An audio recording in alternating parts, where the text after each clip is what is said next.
எக்ஸ்பெக்டே பண்ணலங்க. செஞ்சு முடிச்சதுக்கப்புறம் பார்த்தா டேஸ்ட்டு வேறு லெவலுங்க. மக்னா லட்டு இந்த மாதிரி ஒரு டைம் செஞ்சு பாருங்கள். வீட்டில் குழந்தைங்க இருந்தால் கண்டிப்பாக ரொம்பவே விரும்பி சாப்பிடுவாங்க. ஒரு வாணலி வச்சு 2 டேபிள் ஸ்பூன் நெய் விட்டுக்கலாங்க.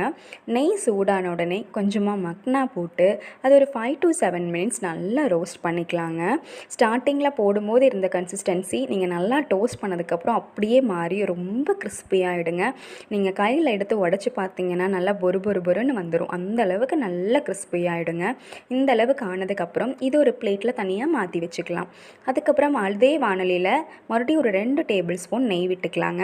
கொஞ்சம் பாதாம், முந்திரி, கொஞ்சம் வால்நட்டும் போட்டு இதையும் நல்லா டோஸ்ட் பண்ணி எடுத்துக்கோங்க.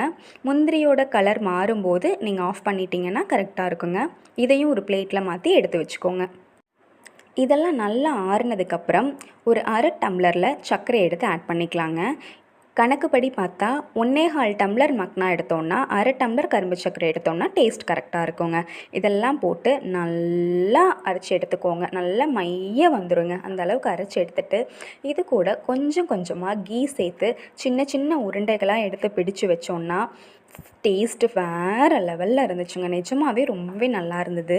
எங்கள் வீட்டில் என்னோடய பேபி ரொம்பவே விரும்பி சாப்பிட்டா. நிஜமாகவே குழந்தைங்களுக்கு ஒரு நல்ல ஹெல்த்தியான ஃபுட்டு தாங்க.